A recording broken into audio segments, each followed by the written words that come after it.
Hey guys, Nicole here with Obscure Reptiles and Caging, and today we're going to be talking about setups for Ackie monitors. So let's get started.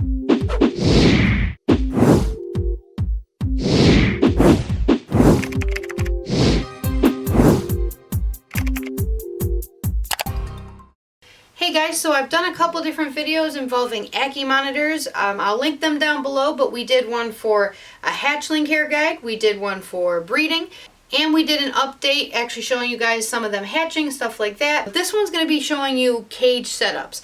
People all the time message asking how their cage should be set up and a whole bunch of different questions from when they're born all the way till they are older. There's a bunch of information that's not easily accessible out there, so we're just going to put all of that into one video. So first we're going to start off showing you guys this is a good setup for a baby that has just hatched. If you are a breeder and you have babies, I really recommend, even though you guys know that I hate glass, I really recommend starting off with glass in the beginning, at least for the first few weeks, because they are incredibly good at escaping. They're very small and they will cram into just about anything. I'm actually going to show you why you don't want to go too big too quick on cages, because they can get into spots that you would never think they could. So here I'm going to show you, this is a good setup for babies that have just hatched. This is something very simple. This is a 10-gallon tank. I've got a bunch of different hides and I put paper towel. This is again for ones that have just hatched because I want to see what they're eating. I want to be able to monitor them, and what I like to do is I put caulk around the actual glass. That way there's some more climbing, so it's actually more space, and it gives them a little bit more of an activity. I made the mistake of on my other cage putting the caulk all the way to the top, and that allows them to get up to that lid, and you actually would have to put bricks like I did. Small locks are not going to work. I actually had to put bricks down because they were able to get out. So something like this is okay again for the first few weeks to be able to monitor them. I like to do these little stacks of PVC pipes. That way they can kind of self-regulate their temperature. And again, there's a bunch of layers of paper towel. 90% of the time that's where they're going to be hiding. I don't recommend this setup when you actually get a baby because this is just too basic and there's not that many places to hide. But again, this is me trying to monitor them, watch them as they grow, see how they're eating, and they are very tiny when they first hatch out. Let's say you're buying your first baby Ackie. Here is a good example for a setup. Again, I'll always say PVC is the best, but again, baby Ackies are ready to go pretty quickly because as soon as they get out of the egg, a day or two later, they're normally eating and thriving. It doesn't actually take that long for them to be ready to go to their next home. So let's say you're getting a baby Ackie. This is a good setup in the beginning. Let me again say, if you are going to do glass, something like this is temporary until they get a little bit of size on them, and you are going to have to really be watching that humidity. If you do not have enough humidity in that enclosure, your animal will start to lose toes. These are actually pictures of one of the Ackies I had named Demi. As soon as I took him out of the shipping box, I was able to see how many toes he was actually missing. He was missing quite a few. So when it's not humid enough, their skin will actually not shed, so it'll get stuck and cut and restrict all the blood flow to their toes, sometimes the tip of their tails. That's how they can lose it. So all the ones that I have grown up here luckily have all their toes. They've all been taken care of very well, but the only difference between this setup and something you're going to be doing is you're going to be adding bedding fairly quickly. If you want to do paper towels for the first few weeks so you can monitor how much that baby's eating, what they're doing, as long as you're putting plenty of layers of paper towel down and you're giving them tons of hides like this, you cannot give them too many hides. This is just a 20-gallon tank, again with the caulk halfway up the side. I then just take a little bit of bedding and put it on the side while the caulk's still wet. That way it kind of gives it even more texture. But again, don't go all the way to the top. It's going to make it a lot easier for that baby to get leverage to get out of the cage. As you can see, there are 4 bricks on this because they could get out of this. By putting those bricks down, it ensured that they cannot. The babies that were housed in here, they're about 5 months old right now, so they finally got upgraded. They went into a PVC enclosure.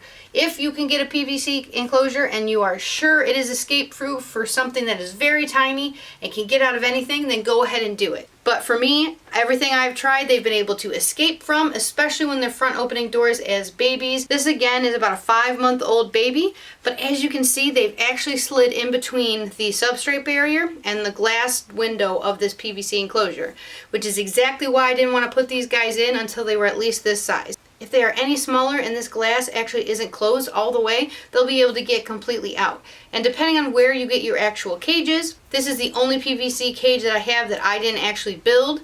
I believe this one's in Animal Plastics, and their vents are so large I actually stapled screen all the way around just to make sure that baby could not get out. Because I was nervous. Sometimes I've even had cages, it was again another Animal Plastics, one of the older style screens that they had on top, and the baby Ackies were able to get out through the top. Always make sure, number one, that that cage is escape proof. You still need to have ventilation. It is still always better to have PVC. Another tip is if you are getting a PVC enclosure, make sure it has glass sliding doors and not acrylic. The acrylic over time can start to warp because you need that 160-degree hotspot, and inside that enclosure is so warm, acrylic and everything like that will start to warp over time. When it is warped and you're opening and closing those doors, because they are curved, they're going to start scratching into each other, and you're going to have a very scratched up door by the end of a few months. It's easier just to start off with glass, or if you get a cage, a lot of places will custom cut glass for you in the size and shape that you need.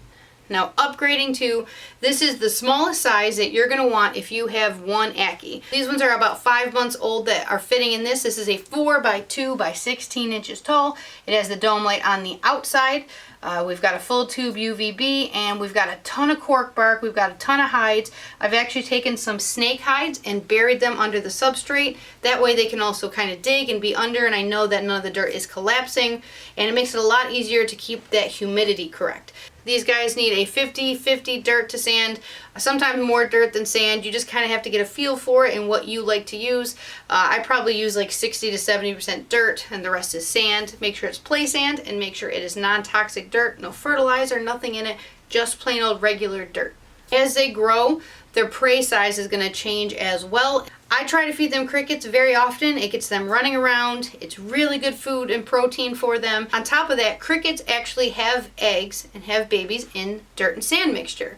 So there will be some crickets that just hide really good at it, and they will stay hidden and they will not be eaten. They're not going to mess with your Ackies. And those crickets that were left behind, they will actually feed on any little scraps or anything left behind by the Ackies, because anyone who has them or who is trying to learn about them, what they like to do is whatever they are eating or trying to eat, they will actually take it and smash it against the side of the cage, against a rock, and that's how they end up killing the crickets or dubias or whatever that you are feeding them, and they'll get little bits all over the place sometimes. Those crickets at nighttime will come out, they'll eat that, and it ends up cleaning most of the cage. You normally don't have to clean too much if you have at least some crickets in there. Anything bioactive, these guys, especially if you want plants that are live in there, I don't really recommend, because these guys will tear it up. This right here is a full-grown adult Ackie cage. You can always go bigger. You really can't go too big because they are so active. This is a 5 by 2 by 2. Inside we have the heat fixture. That way we could get that really hot spot. And as you can see, it is completely dirty. The ones that we have in here, they love to run through their water. We'll actually zoom in on their water. We change that every couple of days. And what they love to do is they run through the dirt, they dig around, and they just make a mess everywhere. Up the sides of the cage, all the glass is dirty.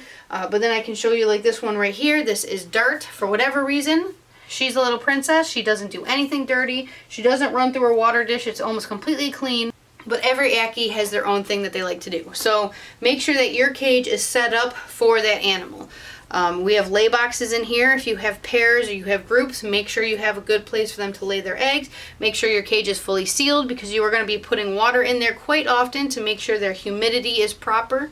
You're going to want to make sure you have tube UVB for your Ackies. I'll say it again. A tube UVB. It puts off way more UVB, and you want these guys to be healthy. You're not only going to be giving them calcium, giving them live insects for them to be able to run and hunt and chase down. Make sure that you have everything set up properly. Make sure they have a hot enough hotspot. Make sure that you have UVB. These are not something that you're just going to get and into a 6-foot long enclosure. It's going to be too overwhelming for that animal. And with just about any reptile, you're going to start small and work your way up.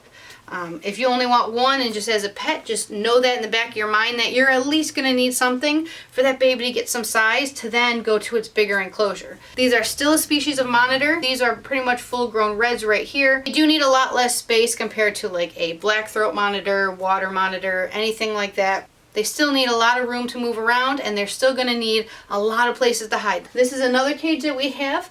As you can see, that little girl has her tail sticking out.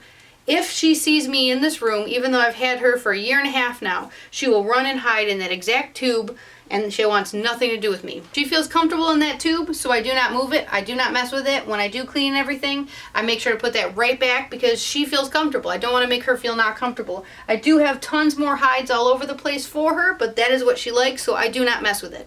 Make sure your animals are comfortable, they have enough places to hide. For example, if you have a younger one and it's new, it's not really eating, try things like double checking to make sure it's got a hot enough hotspot. Make sure there's tons of places to hide. If you can count 10 places to hide, I think that is a good start for a baby Ackie. But that's it for this video. If you guys have any questions, you can put them in the comments below. If you haven't already, please subscribe. We do videos every Wednesday, and I'll see you next Wednesday.